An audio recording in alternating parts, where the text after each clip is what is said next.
नमस्कार, आप देख रहे हैं महुआ खबर और मैं हूं आपके साथ सचिन राठौर। आप देख रहे हैं हमारा न्यूज बुलेटिन जिसमें हम आपको बताएंगे देश के अभी तक की तमाम बड़ी खबरें। तो आइए बढ़ते हैं खबरों की तरफ और शुरू करते हैं।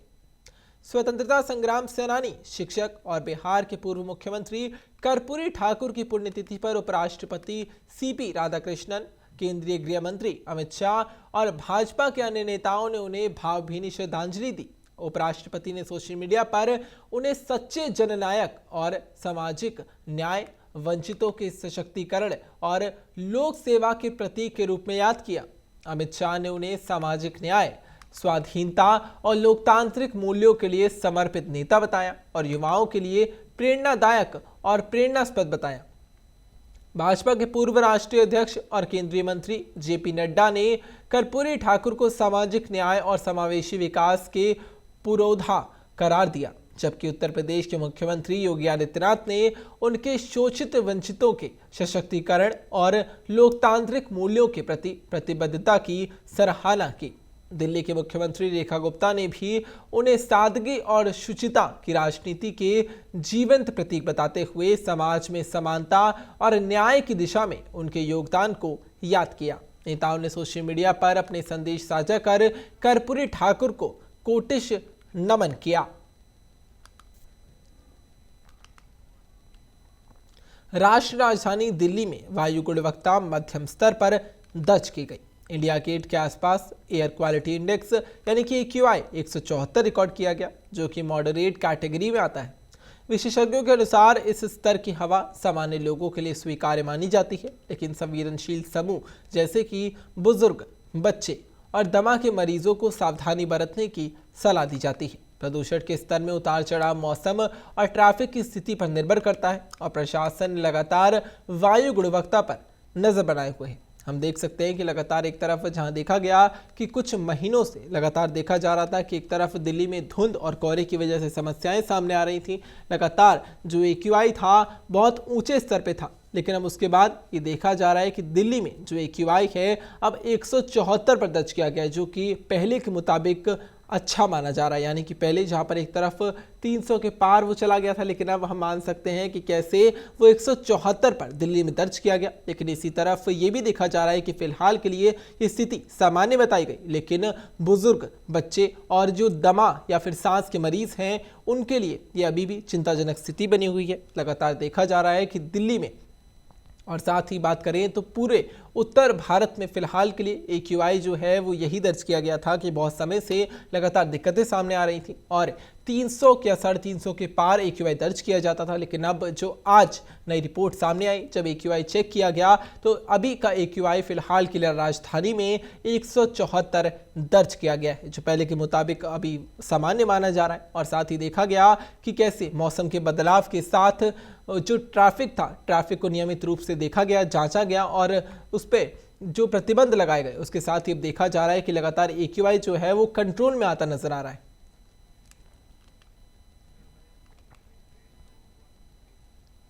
लखनऊ में कांग्रेस पार्टी के कार्यकर्ता प्रदेश कार्यालय पर इकट्ठा हो रहे हैं और पूरे राज्य से बड़ी संख्या में कार्यकर्ता आज विधानसभा का घेराव करने के लिए पहुंचे हैं। इंडियन नेशनल कांग्रेस के प्रदेश अध्यक्ष अजय राय ने कहा कि यह घेराव मनरेगा मजदूरों को उनकी मजदूरी न मिलने के मुद्दे पर किया जा रहा है।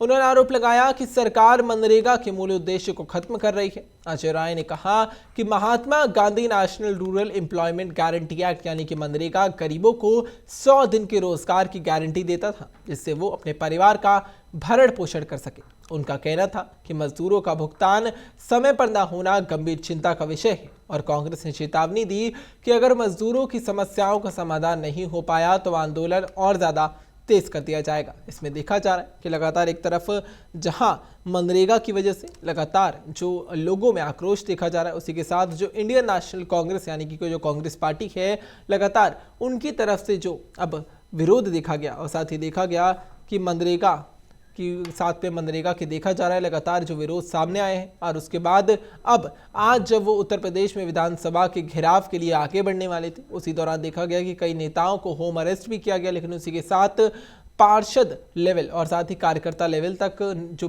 कांग्रेस है, उन्होंने अपने नेताओं को आह्वान किया है कि वो सभी वहां पर आएँ और लगातार ये कोशिश करें कि वो वहां पर पहुंचे और साथ ही विधानसभा का घेराव करने पर काम करें।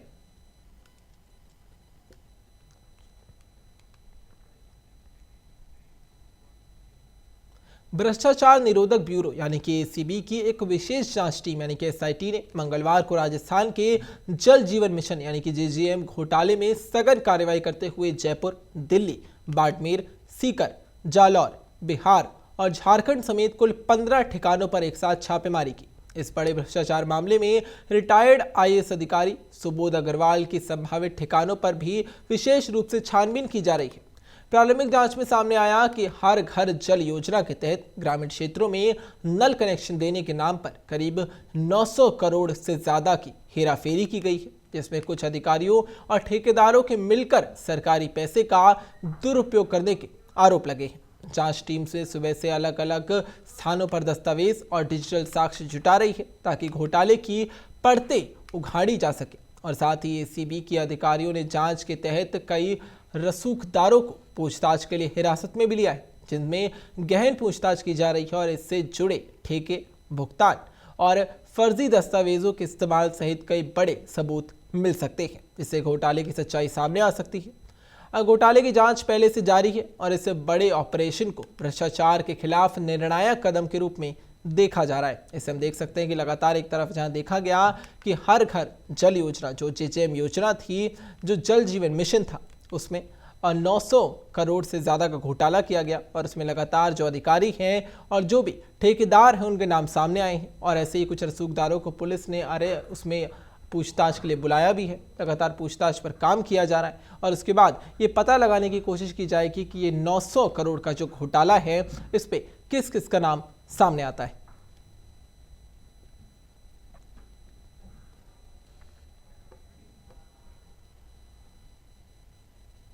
एस्टोनिया के राष्ट्रपति अलर कारिस इंडिया एआई इम्पैक्ट समिट में शामिल होने के लिए भारत पहुंचे। एयरपोर्ट पर युवा और खेल मंत्री रक्षा खड़से ने उनका गर्मजोशी स्वागत किया और विदेश मंत्रालय ने ट्वीट के माध्यम से बताया कि इस दौरान वो भारत और एस्टोनिया के पुराने रिश्तों को और मजबूती मिलेगी। और रक्षा खड़से ने बताया कि इस दौरे से डिजिटल गवर्नेंस, आर्टिफिशियल इंटेलिजेंस और इनोवेशन के क्षेत्र में दोनों देशों के बीच बढ़ती साझेदारी को बढ़ावा मिल सकेगा। वहीं प्रधानमंत्री नरेंद्र मोदी ने 16 फरवरी को इंडिया और एआई इम्पैक्ट समिट और इंडिया एक्सपो 2026 का उद्घाटन किया। उन्होंने कहा कि यह सम्मेलन एआई, इंडियन टैलेंट और साथ ही नवाचार की क्षमता को वहां पर प्रदर्शित करने का अवसर है। और इस बीच फ्रांस के राष्ट्रपति इमानुएल मैक्रो भी मुंबई पहुंच चुके हैं और 19 फरवरी को अब समिट में शामिल होने वाले हैं। आपको बता दें कि महाराष्ट्र के मुख्यमंत्री देवेंद्र फडणवीस ने उनका एयरपोर्ट पर स्वागत किया और विदेश मंत्रालय ने बताया कि पीएम मोदी और राष्ट्रपति मैक्रो द्विपक्षीय मीटिंग करेंगे और Bharat France air of innovation 2026 launch करेगी। इस समिट के जरिए भारत, एस्टोनिया और भारत फ्रांस के बीच अब डिजिटल तकनीक और आर्थिक साझेदारी को बढ़ावा मिल सकेगा। इससे हम देख सकते हैं कि चाहे एक तरफ भारत फ्रांस से इमानुएल मैक्रो से जुड़ने की कोशिश कर रहा है, लगातार उस पर काम करने की कोशिश कर रहा है, तो दूसरी तरफ अब भारत और एस्टोनिया के बीच भी एआई को लेकर लगातार अब हम डेवलपमेंट देख सकते हैं। लगातार देखा जा रहा है कि भारत फ्रांस के साथ और फिर भारत एस्टोनिया के साथ भी दोनों तरफ जुड़ने की कोशिश कर रहा है। लगातार जो दोनों तरफ देशों में ये देखा जाएगा कि एआई और साथ ही जो और आर्थिक साझेदारी भी है वो की जा सके और डिजिटल तरीके से और तकनीकी सुधार पर काम किया जा सके। एप्स्टीन फाइल्स में नाम सामने आने के बाद पहली बार बिल गेट्स भारत पहुंचे। उनको आगमन आंध्र प्रदेश एयरपोर्ट पर राज्य सरकार के एक मंत्री और वरिष्ठ अधिकारियों द्वारा जोरदार स्वागत किया गया। स्वागत समारोह में राज्य और केंद्रीय अधिकारियों के प्रतिनिधि भी मौजूद दिखे। बिल गेट्स की इस यात्रा ने मीडिया और जनता में काफ़ी चर्चा छेड़ दी है। हालांकि उनकी यात्रा का पूरा एजेंडा अभी सार्वजनिक नहीं किया गया, लेकिन सूत्रों के अनुसार वो विभिन्न बैठकों और कार्यक्रमों में शामिल होने वाले हैं। विशेषज्ञ मान रहे हैं कि ये दौरा तकनीक, नवाचार, स्वास्थ्य और सामाजिक विकास परियोजनाओं के क्षेत्र में भारत और बिल गेट्स के सहयोग को बढ़ाने का एक संकेत माना जा रहा है। इससे पहले बिल गेट्स के नाम को एप्स्टीन फाइल्स में जोड़ा गया था, जिसके बाद की पहला मौका है जब वो सार्वजनिक रूप से भारत आए हैं। उनके दौरे से भारत में स्वास्थ्य, शिक्षा और डिजिटल तकनीक जैसे क्षेत्रों में नए प्रोजेक्ट्स और साझेदारी की उम्मीद की जा रही है। बिल गेट्स की यात्रा से न केवल भारत में बल्कि उनके योगदान की दिशा में अब ध्यान जाएगा, बल्कि वैश्विक स्तर पर उनके नवाचार और सहयोग के क्षेत्र में नए अवसर खुलने की संभावना जताई जा रही है। एक तरफ देखा जा रहा है जहां पर बिल गेट्स आज भारत में आए हैं, उसके बाद ये देखा जा रहा है कि एप्स्टीन फाइल्स में नाम आने के बाद वो पहली बार भारत आए हैं, और अब ये भी एक चर्चा का विषय बन चुका है कि वो भारत क्यों आए, क्योंकि फिलहाल उनकी कुछ मीटिंग्स यहाँ पर होने वाली है, लेकिन वो मीटिंग्स किसी से जुड़ी हैं और क्या कुछ उन मीटिंग से भारत को मिलेगा ये सामने नहीं आया है। लेकिन फिलहाल जितनी जानकारी सामने की गई है, जितनी जानकारी बताई गई है, उससे यही सामने आता है कि बिल गेट्स पहली बार एप्स्टीन फाइल्स में नाम आने के बाद पहली बार भारत आए हैं और आंध्र प्रदेश में उनका जो प्लेन है वो लैंड किया है।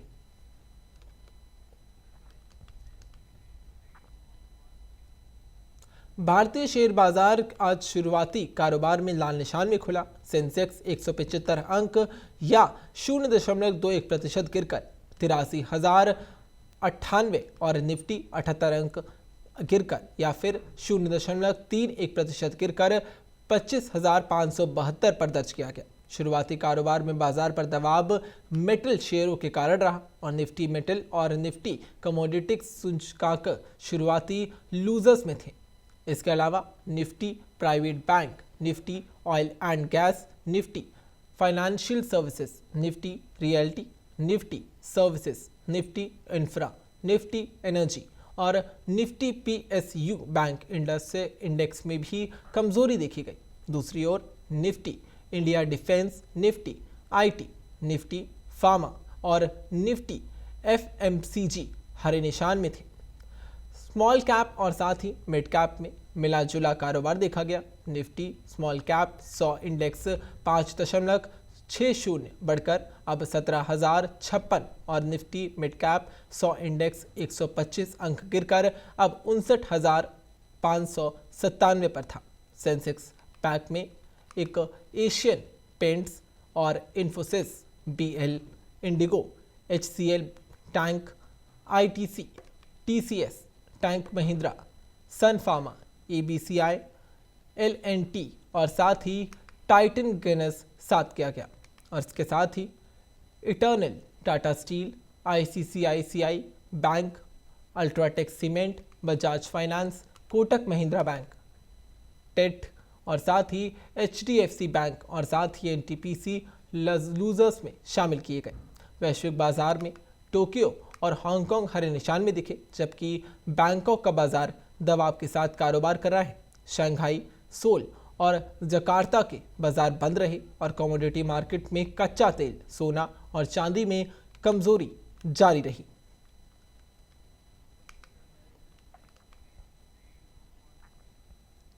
केंद्रीय कृषि मंत्री शिवराज सिंह चौहान मंगलवार से किसानों के लिए एक नया एआई प्लेटफॉर्म भारत विस्तार लॉन्च करेंगे।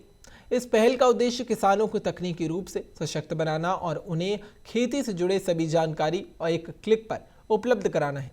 केंद्रीय मंत्री ने सोशल मीडिया प्लेटफॉर्म एक्स पर कहा कि यह प्लेटफॉर्म खेती को सरल, समृद्ध और सशक्त बनाएगा।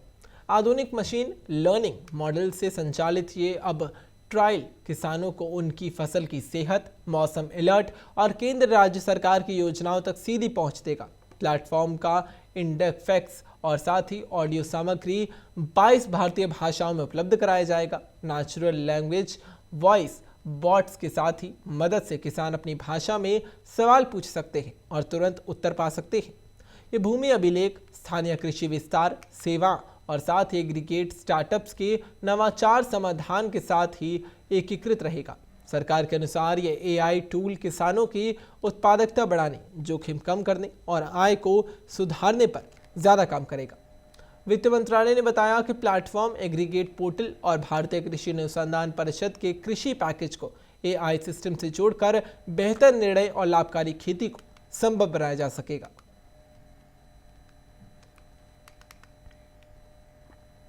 ओडिशा विधानसभा का आगामी बजट सत्र आज से शुरू होने वाला है। इसके मद्देनजर भुवनेश्वर पुलिस ने सुरक्षा तैयारियों का आकलन करने के लिए फुल स्केल मॉक ड्रिल की। पुलिस कमिश्नर सुरेश देवदत्त सिंह के अनुसार इस अभ्यास का उद्देश्य सत्र के दौरान किसी भी आपात स्थिति से निपटने के लिए सुरक्षा तंत्र को मजबूत करना है। सुरक्षा व्यवस्था को 3 श्रेणियों में बांटा गया है: हथियारबंद बल, बिना हथियार वाले कर्मी और सादे कपड़ों में तैनात अधिकारी। ये सभी विधानसभा परिसर, मुख्य भवन और असेंबली हॉल सहित संवेदनशील इलाकों में निगरानी रखेंगे। रिहर्सल में 7 कोर ऑपरेशन टीम और साथ ही करीब 30 अधिकारी शामिल हुए। सुरक्षा एजेंसियों ने इंटेलिजेंस इनपुट के साथ ही समीक्षा और विशेष सतर्कता बरतने के निर्देश दिए और विपक्षी दल कांग्रेस और बीजू जनता दल सत्र में सरकार पर ध्यान खींचने और साथ ही धान खरीद और साथ अन्य मुद्दों को लेकर दबाव डालने की तैयारी में है।